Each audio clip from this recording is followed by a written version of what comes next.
Your party dashes in from the streets at the entrance of the courtyard of the manor itself. That's when the lightning strikes. The shadows give way for a moment. And at the top of the stairs, you see an ogre magi already completing the arc. What's up, nerds and nerdettes and wee little nerdlings all? It's your buddy Big Johnny G for Two Gun Pixie presents Legendary Gaming. Shut up and sit down. All right, so we're getting ready to start a new campaign, but before we do that, I got Ron and I got new 20-sided warrior Greg here with us, and we're going to give you guys a lowdown of how Speaker in the Dream ended. Ron. Oh my goodness. Oh, what an epic fight. Anyway, we're back in Brindleford. We're approaching the mansion. It's a fortress. You know, there's a wall there. There are ramparts. There are archers on the ramparts. There are guards in front of the gate. And more importantly, there's that demonic raptor that's been hounding us, you know, just pacing back and forth. So we're like, all right, a full-out assault is not going to work. You know, me wearing full-plate armor, being sneaky devil at my end, and my 10-square movement, I'm like, yeah, this is not going to happen. So we're like, okay. You got 20 movement. Oh. I'm still 10 short of everyone else. I'm still slow. So it's like, okay, we got sneaky guys here. We got people who are fast. We got people who are sneaky. So it's like, okay, the thief, assassin, you should sneak over on one side.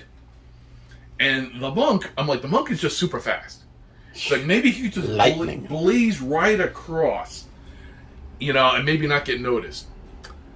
I mean, we threw a few ideas back and forth on how to distract the raptor, and then at one point we was like, you know, let's just go for it. So it's like, okay, on top of the rampart, there's the captain of the guard, and we see he has the whistle. So I'm like, okay, you know what? The only projectile weapon I have is the heavy crossbow. I'm like, maybe if I hit him somewhere, he'll drop the whistle and stuff like that. So I take the shot. Yeah, it was a critical hit. I rolled for damage. It was like double damage. I blew him off the rampart with the whistle. And with that, it was like, okay, you know, the thief is up. He's not noticed. And then the monk blazes right across. Unfortunately, he catches the attention of a few of the guards and the raptor. But he's so fast, he gets up and over the wall before any of them, you know, can catch him. So, the monk then gets over the wall. He gets the whistle. Once we get the whistle, it took me a little while to figure out kind of what the combination of some of the keys that we had to play. Essentially, I had to learn how to play the trumpet on the fly. And getting shot at, too. While getting shot at. And while having a dangerous raptor that we had no clue if it was going to go. Oh, it was going... While you were, you know, playing the flute there, the whistle, it was going bonkers on the outside. It was going from one end to the other, to the other, to the other. If you're trying to figure out, what the hell are these commands? And I think at one time he was about to attack you. And well, what happened was... I blew the whistle and he stopped, right? Well, what happened was, it was just like, okay, you know, enough waiting. You know, the guards are distracted. You know, nothing's happening. So it's like, okay, I go and I charge the raptor. And the raptor then comes to charge me. And at one point, you blow the whistle, and he just stops. And we're both kind of like looking at each other going, okay. And then you blew a combination where I forget if it just returned to the door or if it actually tried to break through. Right. So we had a couple turns where we had to try to. So ideally, we were trying to get the raptor to blow through the door, creating chaos. Took a couple turns in order to get the chaos, but the chaos did absolutely ensue. Oh yeah, it was great. It was like nothing went to plan. Didn't you guys have the raptor jump on top of the ramparts? At the end, when he figured out the correct tunes to play, and then we were able to get our bloodbath. And once we got our bloodbath, I think there was a warm, fuzzy feeling in all every one of the characters. Yeah, because the raptor then jumped on the rampart, chomped at least 2 of the archers up there. I mean, when I mean chomped, I mean just snarfed. Like, you give me a treat to the dog, you can just go. They were done. The other guys who were left run for their lives. And we get the raptor back on our side. Yay. Now, meanwhile, the thief. The thief is being dumb. He's while all the chaos is happening, you would think he would actually help. No, instead he breaks into the mansion of the Baron, and he's sneaking around, and he almost gets eaten by a mimicking a rug. It was the same mimic that earlier in the game was mimicking the outhouse, by the way. Oh, very nice. Very nice. Yeah. So he avoids it. He's searching through the house. He goes upstairs where he sees the Baron, obviously under some sort of influence, and the Mind Flayer and the Bone Demon. Well, at that point he goes, maybe I should join back with the party. Not before being noticed. And then he finds like an alternate secret way out where he gets outside, and at that point we're all kind of like rejoining ourselves in the front of the mansion when we see Rob come out and like, yeah, they're after me. And after him they were, because busting out of a window you have the Bone Demon. He's flying, kind of mocking us and stuff like that. I believe the Mind Flayer is also flying, mocking us.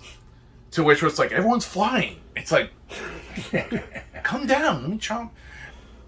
And the fight ensues. I know I shoot a couple of arrows at the Bone Demon. It doesn't really do. I hit him, or he just shakes it off. I forget who was going after the Mind Flayer, but at one point, the Bone Demon throws a spell at us and encases me and the thief in kind of like a ice. He walled us off in like it was like a box of ice. A little prison cell of ice. Something like, yeah. But it was huge. It was like something like 20 feet tall, the walls. And it was something like a foot thick. Right. The thief chooses to climb out of it With his grappling hook. Forgetting the fact that I had that flame sword, which is like D&D lightsaber. So as he's struggling to climb over, I'm just like... It takes about a turn to get out. So, there's this back and forth, and then the Baron shows up he's taking swings at us. And at one point, the monk then blows the whistle. And we unleashed hell. And we, I turned the dinosaur onto the Mind Slayer, or the Mind Flayer, and got a critical. I think it was, one turn. It was just a crit. And basically, he just snarfed it. It was a crit max damage. Yeah, chomp bit it in two. You guys had 2 crit max damages that fight. Yeah. But he bit the Mind Flayer in 2, killing it, breaking the spell over the Baron, and I guess whatever was keeping the Bone Demon around in this plane of existence, and Bone Demon just went poof. He disappeared. And because we kept the Baron alive, we got the good ending. Yes, you guys did. We got the good ending. So now we're gonna take a little break, and we're gonna be getting into a little Star Wars for a few sessions. But we'll talk to you about Star Wars in the next installment. Good luck, guys. May the Force be with you.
Thank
you.